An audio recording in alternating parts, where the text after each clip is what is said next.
Hello and welcome to Motors for the Masses in what is another product review. Now I have been sent this motorcycle dash cam type arrangement by a company called VIOFO or VIOFO, however you want to pronounce it.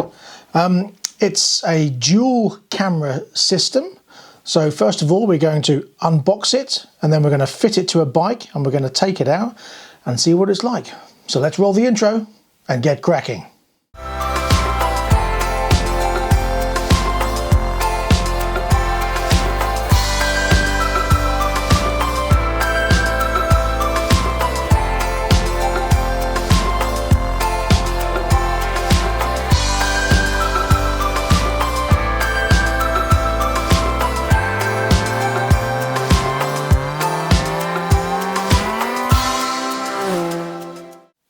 So first of all, let's see what you get in the box. Now it's quite a nice sturdy box.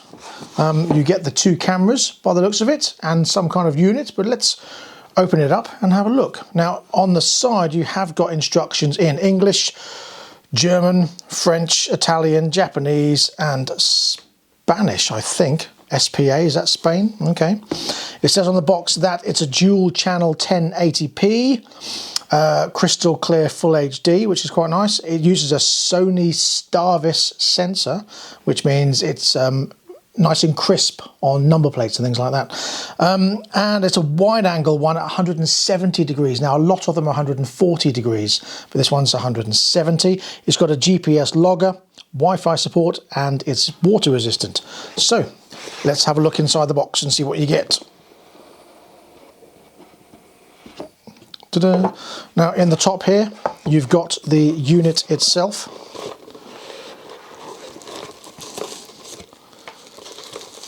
So it's not a screen, it's a unit, but it does connect to your phone, which is quite nice. So let's have a look in here. So we've got the unit with various wires. The record button. Now this is the button that goes on your handlebars or wherever is convenient. So there's the record button. I shall bring you in for a closer look on all these in a minute so you can see what they look like close up. Get rid of the things we don't need. Wires with a fuse.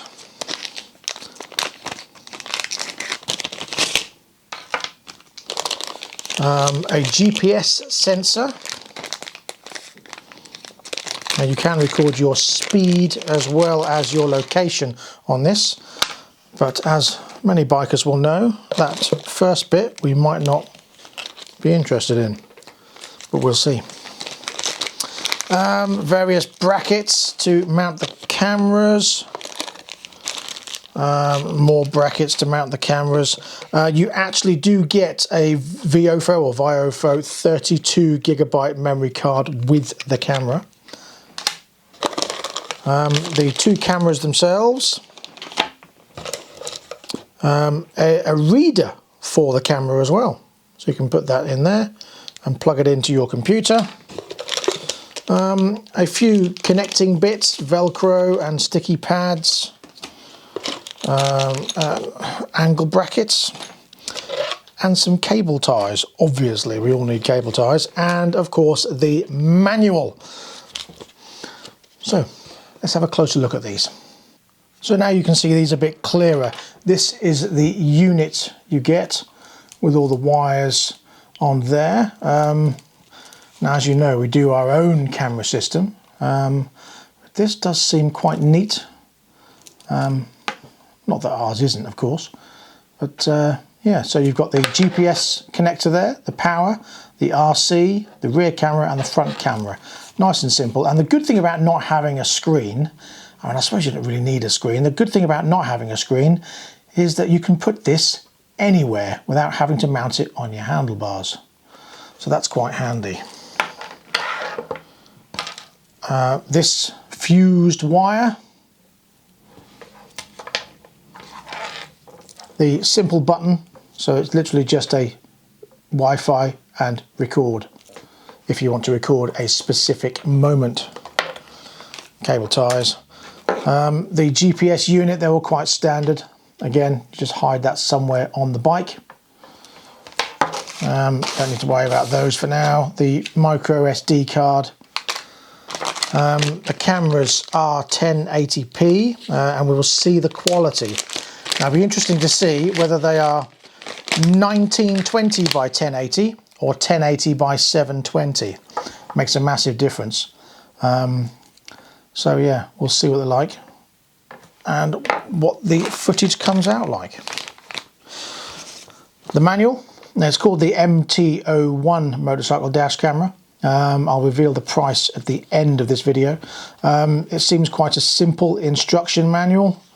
It's got everything it wants in here. Yeah, it seems quite straightforward if you want to fit it yourself. Now, of course, the key to this is where you fit it or where you wire it up. Now, you can mount these, all these dash cameras, either to a switch live or to a permanent live, which means you've got to remember to turn it off. That's the tricky part. So let's get out to the workshop, fit it, and then take it out and see how good the footage is. Now, just before we do pop into the workshop, having looked through the manual, it does say in here, camera quality,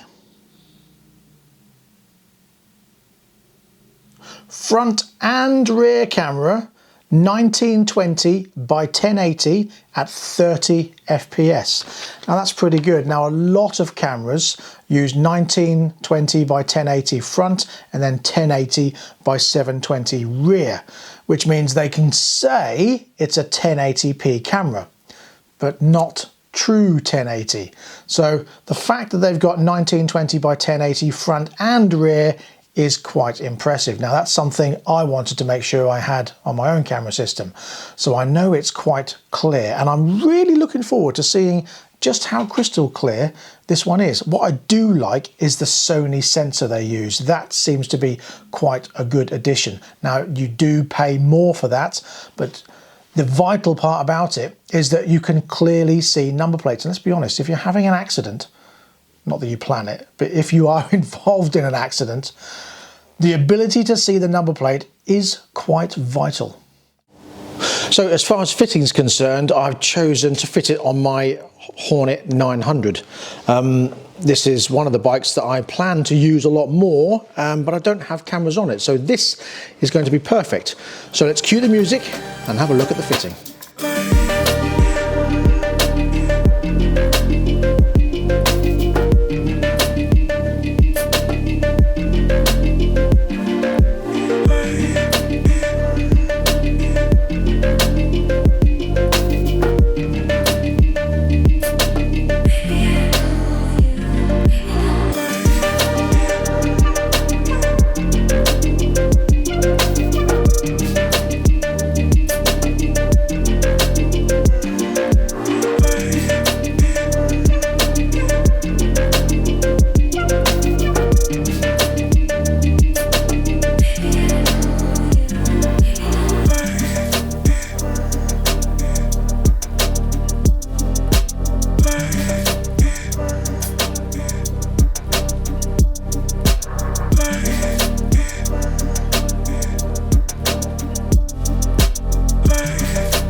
So there we go, the camera system is fitted. Now, it is going to be different whichever bike you put it on. Now, obviously this is an awkward bike to put a camera system on because it's an open, naked bike. So there's not a lot of fairings to put things on, not a lot of places to hide cameras, wires and things like that. No under-seat storage, so it can be difficult. However, it's gone on quite nicely. Now, the rear camera is on the back there. Very nice and neat indeed.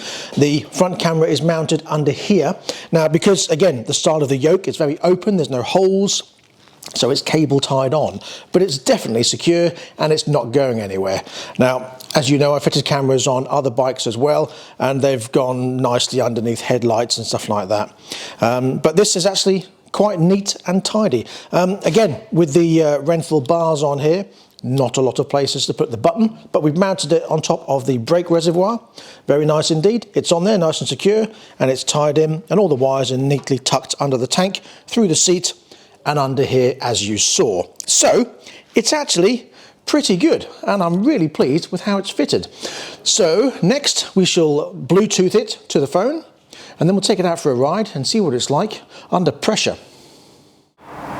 Okay, so this is the first time I've connected this, so we're going to switch the ignition on and see if it connects up. Connect your camera. Searching for camera. Okay, power on the camera, which is done. Continue. System setting. Connect the Wi-Fi, or connect camera via Wi-Fi, default password. Okay, to system setting. So, pushing the button on the dash to come up with the actual thing. So, put in the password, obtaining IP address, connected to device. Can't provide the internet, we don't want the internet, so that's fine.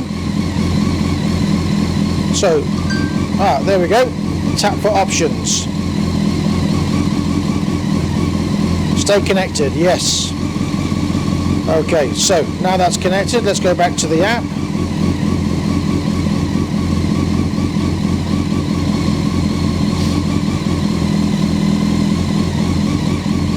And there we go, look. So let's look at the options you've got. You click on the options settings down here. You can change the loop recording, so you can go from 1 minute to 15 minutes, or off. So it just continuously records. That's good, I like that idea. And then you can either loop up to 15 minutes. The settings are 1080 front and rear at 30 FPS. Recording audio, you can either have yes or no, which is pretty good. Motion detector, G sensor, date stamp, time zone, depending where you are in the world.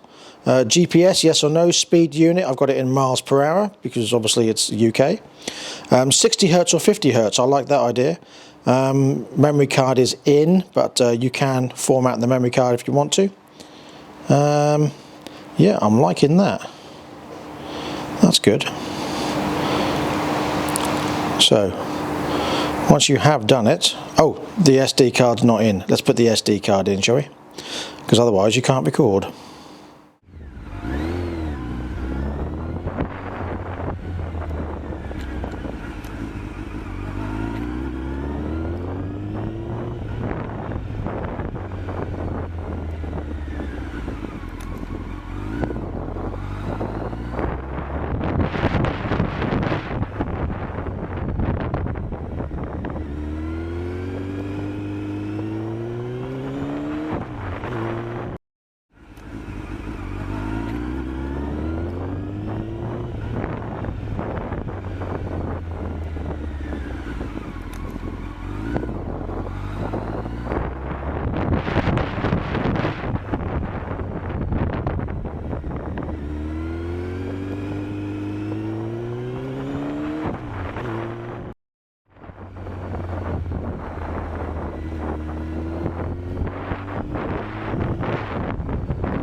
So there we go. Hope you enjoyed the footage. Now if you want to view the footage on your phone, you can do, as long as you connect to the camera. You do have to connect to the camera each time, and then if you go into the settings, you just click on this bit here. Oh, there you go, it's connected. It's just taking its time. So there you go, it's got all the files there. These are the ones I locked, so I physically locked them by pushing the button on the handlebars. And you've got all these here, and you can download them by clicking on each one, and then you can download it to your phone, and then you can get it off, stick it on your computer. So there it is there, like so. So as you can see by the footage I showed you just a minute ago, it's actually really good quality, and I'm pretty pleased with how it's turned out. Now if you are interested in one of these, please have a look in the description below. You can see the link for the camera and the price. And if you are interested, pop along, grab one, and wire it in. As you can see, it's not that difficult. Now it doesn't come with a screen, but because it's easily connectable to your phone, you've got everything you want on there. It's downloadable, and you can have a look at it on your computer if you need be. A lot of people do put their phones on their bikes these days, so it's pretty easy to use. So a screen is not really necessary, to be honest, because if you do have a screen, as long as it goes off after a few seconds, it's all right. If it stays on, it's no good. But most of them do turn themselves off. However, the screen isn't necessary, and if you haven't got the screen, you haven't got to find somewhere to put it on your handlebars. It can just be stored on the memory card on the bike. It can stay on there. You can reformat it using the app on the phone. You can download it onto your phone, or as I say, you can then transfer it onto your computer at home. I'm pretty pleased, to be honest. And if you are interested, as I say, follow the link in the description, grab one. And if you are interested and you want to get one through us, please do pop on to our website, www.lsmoto.co.uk, send us a message, and we can order one through there also. Now, the other thing, if you are interested in any other videos I've got, please subscribe to my channel, and if you haven't already, please click the notification bell for future videos popping up. And that's all I've got to say for this video, so thank you very much for watching. We'll be back next time with lots of other stuff. As I say, don't forget to subscribe, like and share this video, and until next time, please ride and drive carefully, but have fun. Bye bye.